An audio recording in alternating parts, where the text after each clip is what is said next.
when we do our awards and talk about everything, we typically just sit there and clap in the member network. Let's make it a little better. Let's do some double waves. We could do some clapping around. We could do some snaps. Whatever your choice is, show it to us. Let's be energetic. Let's be happy to hear. We're here with each other, right? In the chat, I see the chat's already booming. We got a lot of conversation in there. Say hello to each other. You haven't seen each other in a while. Have those conversations that you probably would have had in the hallways at NIRSA. Feel free to say hello. Feel free to share words of encouragement. We're all in this together. We're all going to get through this together. All right. So let's start by acknowledging our volunteers. When I got our volunteer list, I'm always astounded by the amount of passion our professionals and our students have for our industry and for each other. We had 75 individuals from our region volunteer NIRSA in some form or another. I tried to make the screen and put everyone's name on there. Everyone's name is on there. It's a lot of text, but you know, I want to give it up for everyone who's done anything for this region. So again, let's see some double claps, some claps around the head, some waves. I don't see enough of it. Kurt Clear, I'm looking at you, bud. There we go. That's what I want to see, those large Kurt Clear hands cheering us on. All right. So again, if you've done anything for our region or for the profession, please pat yourself on the back. Without your volunteering, without everything that you guys do, we can never come close to where we are. So let's continue that trend. We've got a lot of committees up for renewal this year. Let's go forward with that as well. All right, I'm going to turn over to my counterpart, Michael, and he's going to go over scholarships. Mike, you have the mic. All right, so scholarships. We want to take some time to recognize the scholarship winners within Region 1. You can see we have a number of individuals that were awarded a scholarship. So this list of scholarships right here are national scholarships that were awarded, through NIRSA for these individuals to help cover the cost of the annual conference. Because that didn't happen, these awards will be extended to next year, provided that the members still remain in Region 1 at the time. So we didn't want to rob these individuals of the opportunity. So they will continue to have the opportunity next year. But these are individuals that are involved and applied for these scholarships and were awarded for their effort. And we have some more scholarships here. So these scholarships were coming specifically from our region. And these are funding that are coming, right out of our accounts. So you can see we have a number of individuals, a lot of students that were able to, that would have had the chance to have their costs of burden for the annual conference, offset with these scholarships. So it was a great time to be able to try to just provide these opportunities to our students. We have a lot of scholarships and large endowments in place to give back to students and have these opportunities. And then you can also see we had some professionals that were also awarded with these scholarships. Same scenario for these Region 1 scholarships. These will be extended to next year, provided they're still in the region. In addition to all of our scholarship winners, we have awards that we want to give out as well to people that have done a lot within our region. So the Horace Moody Award, this is a way for students to try to recognize and applaud a professional member who has made contributions to student development by being very encouraging, being supportive, and just letting their work and performance speak for themselves. So Scott Flickinger is the winner for that one from Cornell University. So big shout out to him. And good work to Scott. Continue keeping up the good work. We also have the William N. Wasson Student Leadership and Academic Award. So we have 4 different individuals that were awarded for this one. These are outstanding students who are separating themselves within their department on campus and being involved within their rec center department. So it was great that we're able to have this award to recognize their efforts. All right, next up, our Creative Excellence Awards. So these awards are awarded to these universities. We have some representation from Maryland. They're killing it over there. But these are for their work within media and, trying to creatively show their brand to potential people coming into their campus and try to capture some people and get them involved within their rec center department. So, shout out to these universities for doing great work in that field. And our NIRSA Service Awards. So these individuals, they help kind of set the standard for NIRSA and the excellence and the professional and student achievement that we have within our association. So we want to take time to acknowledge their performance, their dedication, their creativity, and their innovation when it comes to their work and just meeting new initiatives for our association to continue pushing us forward. So we have Andrew Doyle here. Southern New Hampshire University, Scott Flickinger for Cornell again. He's doing great work. And then from Pennsylvania State University, we have Laura Hall and both Lisa Stuffy. I apologize if I mispronounce their names, but these individuals are doing great work. So we want to take time to recognize them. So you see them, take time to get to know them and also learn from them. These are great people within our region. All right, now on to our biggest award, and acknowledging a friend of mine, a colleague, and actually a NIRSA roommate at every conference that we've been to in the last couple of years, Matt Grimm from Stevenson University. So we had a few technical issues, but as you can see in the chat, Earl did put the link to the video that was created in here, but we want everyone to take a look at that as well. But, you know, we have a lot of great things to say about Matt. We asked his colleagues from around the region to say whatever they could. Nothing but positive feedback. Matt did so many great things for this region thus far, and we only are going to ask more of him as we continue on. I love Matt so much, I even copied his hairstyle a couple of years back as I started to lose my hair as well. So we encourage you to watch that video. We wanted to watch it as a group, but again, technical difficulties, the volume wouldn't go through, so the YouTube link is on there. We encourage you all to check it out. Matt, do you want to give a few words of to the region? Yeah, so, you know, obviously, Ryan, I appreciate the words. I'm excited to watch the video. I didn't know that was part of it. But more than anything, I just appreciate you all being here. You know, I have 2 kids, one's 5, one's 3. My wife and I are pretty much playing hot potato for 8 hours a day.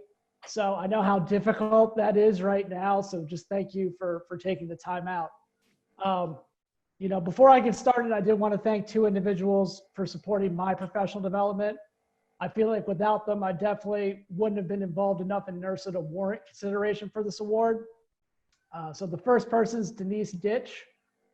Denise hired me full-time back in 2008 to be the intramural and club sports coordinator at Mount St. Mary's. Denise, I appreciate you taking a chance on a kid whose only campus rec experience was being a club sport officer for 2 years and playing on a bunch of intramural fraternity problem teams. So thank you for that. I appreciate it. Second person's Brett Adams. So I've had the pleasure of working for Brett for the last 8 years at Stevenson. I've never been one to want to do things the same way as everybody else. And luckily for me, you haven't either. So thank you for allowing me to chart a new course and for helping us grow our program into what it is today. So obviously, most of us have been living this COVID-19 life for close to 2 months now, and no one quite knows how life is going to look afterwards. I was on Twitter the other day, and I read a quote that I thought resonated well for both our current situation and one that I personally went through. So it's, when you come out of the storm, you won't be the same person who walked in. But that's what the storm is all about. So if I had to put a level on the storm we're currently going through, I think we can all agree it's a category 5. But I wanted to share a storm that I lived through back in 2007, 2008. And what I learned from that experience has shaped me into the NIRSA professional I am today. And I'm so grateful I went through it. So if I'm being candid with everybody here, I was pretty spoiled my first 27 years of life. I grew up outside of Washington, D.C. I was a Nova kid, for those of you who know that area. I was an only child. I never really worried about anything. I had a lot of people around me telling me that I was special. I got pretty much everything I wanted, and for the things I didn't get, I was pretty good at blaming others for that not happening. So fast forward to March of 2007, I had just graduated with my master's from The Ohio State University. I pretty much thought I was money in the bank. Who wouldn't want me? People need to line up. Let's go. So long story short, for the next year, I applied for over 200 jobs. I had between 40 and 50 phone interviews. I had 15 on-campus interviews before Denise hired me. I had to move back in with my parents. I had a relationship end with someone I was living with. I was working jobs that a high schooler could do. And every night I came home to apply for another job. So a lot of the people who were gassing me up for so long suddenly switched their narratives. Instead, I got a lot of, maybe you aren't good enough to work in sports. Maybe you should go do something else. Good luck on your pipe dream. needless to say, that was a pretty humbling experience. But I was definitely someone who was in need of some humbling. And some great things came out of it once I got out of my own way. The first was ownership. So I never really owned my stuff until that year. And as most of you probably learned before I did, the only thing you have control over is yourself. I went to grad school with kids who also didn't get jobs and just decided to do something else. Sports was the only thing I cared about. So to me, there was no other option. I was the only one that could get me out of that position.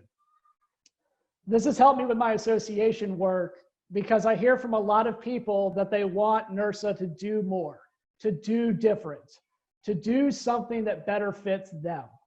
I know Jocelyn Hill would echo this sentiment, but that's on you to do. I got tired of my student employees not winning WASM awards, so I joined that committee. I got tired of people thinking the only two states in Region 1 that had it together were Mars and PIRSA, so I ran to be the DC, Delaware, Maryland State Director. I wanted more programming for small programs, so I joined that fight. And when I joined these groups, I owned that group like it was mine. Failure wasn't an option. Not getting stuff done wasn't an option. Forward progress was the only option available. The second thing was partnership. So one thing I've always been really good at is working hard. But I learned that there's a lot of things you can't do on your own. And I was lucky because I had a lot of naysayers, but one person I could count on was Stephanie Moorhead. I talked with her about what I was going through. She never judged me. She gave me pointers. She looked at my resume. She looked at my applications. She was always there for me. And luckily for me, she's not Stephanie Moorhead anymore. She's Stephanie Grimm. The partnership approach to my NIRSA work has become about real connection. We spend all this time seeing each other at conferences, other events, but how many people do you really know? A lot of people email me for small program or esports advice, and my first note back to them, I try to always be, let's set up a time to chat. I know how hard it can be to go it alone, and so I've tried to make sure that I can partner with as many of you as possible. So to wrap things up, going through tunnels where you feel like there is no light at the end is hard. That's what we're going through right now. But once you get to the end, there can be amazing things waiting for you. I'm thankful every day that NIRSA and all of you were at the end of my tunnel. And I hope you can all find some good when we get to the end of this one. So just to close, I'm truly honored to be this year's recipient. I can't wait to see you all again in person, and just thank you for giving me this award this year.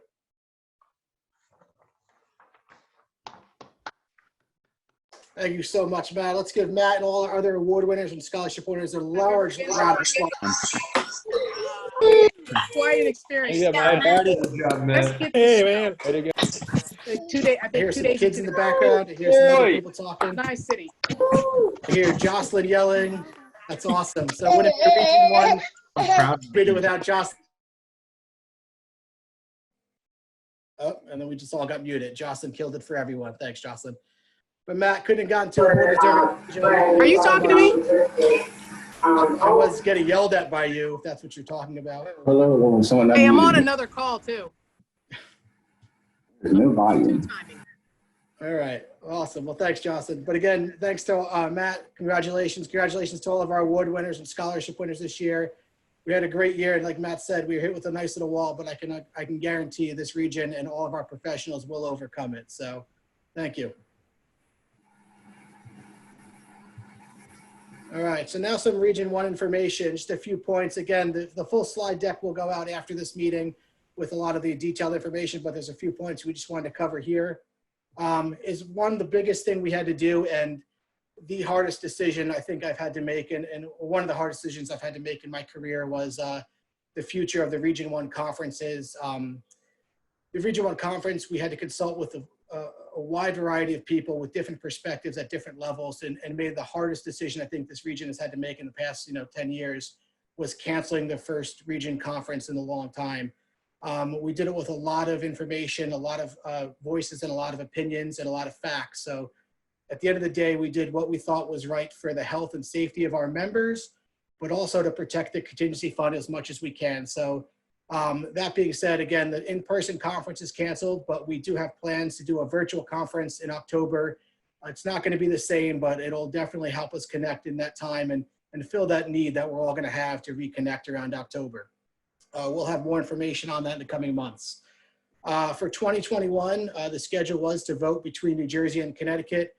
We had about 190 members vote for that. And with New Jersey and Connecticut, we had some ground rules, and they both delivered great proposals. They include a lot of great information. And I can only say that we are lucky as a region that we have a lot of people who want to stand up and serve. We have a lot of people who want to host conferences. We have a good problem, and it was a hard decision to set this up, but we worked it out, and we will have the results today. And finally, I want to thank one person in particular, which is Sam Axley. For those of you who don't know, Sam was diagnosed with COVID-19 and has made a full recovery. So one, I want to give him a round of applause for that and say that we're happy you're happy you got well, Sam, and it's great to have you back. And Sam is the ultimate team player. He is the ultimate utility infielder, if I had to do a baseball analogy. He said, whatever you need, Ryan, whatever we need to do, we'll make it work. And, you know, we said, if you want to take 2022, and he said, without blinking an eye, I said, we'll absolutely take it. And he said that in a conversation in a bathrobe while he was sick with COVID-19. So we're happy to see him recover, and happy that we'll be back in Albany, and him and the committee there will be able to do that. But moving forward, in 2021, we're either in New Jersey or Connecticut. Again, 190 members voted. We did a majority vote. And I'm proud to say that the winner is that we're going to Hartford. We're going to Hartford in 2021. It'll be hosted by the University of Connecticut. Sylvia Chan will be our host chair. And Cindy from UConn is going to give a little bit of a welcoming speech to us. So Cindy, can you just unmute yourself? Thanks, Ryan, and thank you, everyone. We're so excited. On behalf of UConn, my friends and my colleagues, and all the folks I hope in Connecticut can share in this honor, we're thrilled. We're thrilled to be hosting. We've begun some preliminary work. As some of you might know, Ryan really put us to task and asked for a comprehensive proposal. Certainly, I can attest to, I was able to review, well, I know ours, but review New Jersey's proposal, and it was just seemed equally wonderful. So I hope I can speak for everyone to say that we're in for something really exciting in 2021. At UConn, we are planning a pre-conference, and we're so excited that Central has agreed to be a site for a tour, and then we'll head up to UConn for a tour of our new rec center, so 2 brand new facilities. In addition, we're planning some other pre-conference opportunities from certifications, which we hope will benefit particularly some of our younger professionals, and to be a truly great professional experience. Then we will be returning to Hartford. That's where we'll be located, hosting the conference. We've been able to do some preliminary work, and if you have seen our video, we revealed at the end of the video that we have secured Coach Gino Oriema to be our keynote speaker. He's just such an inspirational man, and I think we know him, obviously, as the Hall of Fame coach that he is. But what I think makes him so truly inspirational is the work that he's done with so many young women and also kids over his career.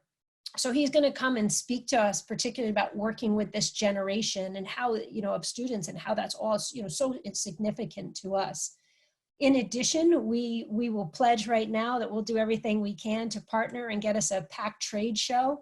And as has come to be expected by our membership, we will promise a memorable social. We are planning to have that at Dunkin' Donuts Stadium, which is just about a 2-minute walk from where we'll be staying. So as always, I think the membership shares this sentiment that we will host this conference, but this is our collective conference.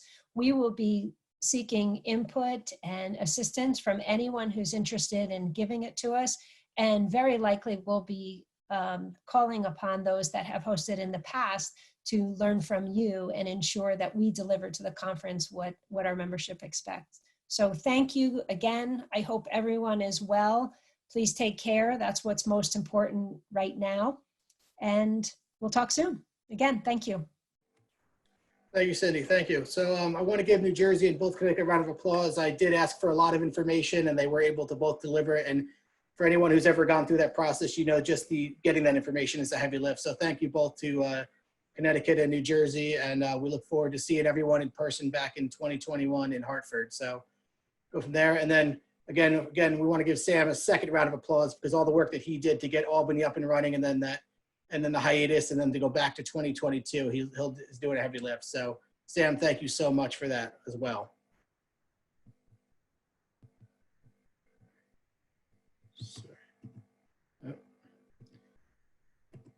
All right, so one more thing is, we obviously want to reinforce the message that we want to stay strong in Region 1.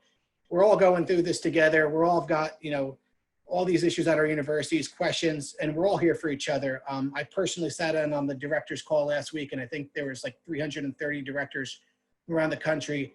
And if anything, it was reassuring to see that our members are all going through this together, that we are available to each other nonstop for information.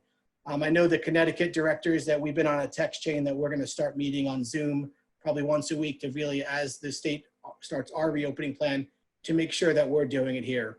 If you have any questions or if you're having trouble finding any resources, feel free to shoot me an email or even text or call my cell phone and let me know your questions. I can figure out what I can do for resources, but also point you the direction. We've got a lot of great talent in this region and also throughout the country in NIRSA. So don't be afraid to ask. I think that's the hardest thing. We're not always the experts, but we have the experts in-house when we need it. So feel free to always ask. And then finally, I'm going to turn it over to Mike. He's going to give his closing remarks. He's been a phenomenal student leader for us, done a lot of great things on our social media. He's taught me a lot of things. He's challenged me on a few things and challenged me to be better. And then we're looking forward to Maeve joining us as she transitions from Mike's position. So Mike, I'm going to turn it over to you. Thanks, Ryan. Yeah, so I wanted to just take some time. I want to say, I appreciate everyone joining us on this call today and just allowing us the opportunity to try to recognize some great individuals within the region and applaud people for their work. And then also, today is the last day of me serving in this position. I'm very, very thankful for the experience, the people that I was able to work with and learn from, the people that I met, and be able to grow my network across the region. And then lastly, for Ryan's mentorship and guidance and pieces of professional tips throughout the year has been really helpful. But it does bring me much pleasure to welcome Maeve into the position. She will be starting tomorrow officially for the first official day. But I know her and Ryan are going to continue to adapt during these times and continue to provide strong leadership for our region and improve our region as well. So we're still left in great hands with Ryan and Maeve and their leadership. And all of that can't be done without all of you that are on this call, all these great people that are involved in our region and putting in the time to do some extra things and try to develop our students and just the culture and, pushing our association forward. So congrats to all of you as well. It's a whole, team aspect and environment that makes these great accomplishments work. And then lastly, just, I hope everybody just continues to stay safe and know that NIRSA's leaders and the extended family are here for you. Thank you. Well said, Mike. It was great that Mike started off our regional conference as the hype man, and he actually closed our annual meeting and our virtual connection meeting. So it was great to bookend for this year. Thank you enough, Mike. And you're going to do great things in this profession, and I'm going to be proud to call you a colleague as you become a professional. So great to hear. Just one more round of applause for all the great things that we've done, for Mike's leadership, for everything else, and just the enjoyment of getting together even though it is virtually and not in person. I'm looking forward to seeing everyone as we go forward. But that's it for Region 1 for our virtual connection meeting. I'm really hoping that this will probably be our last one, or actually our second to last one when we do the regional one, but looking forward to seeing everyone in person as we get ramped up again, all right? Stay safe, stay strong, Region 1. Have a great day.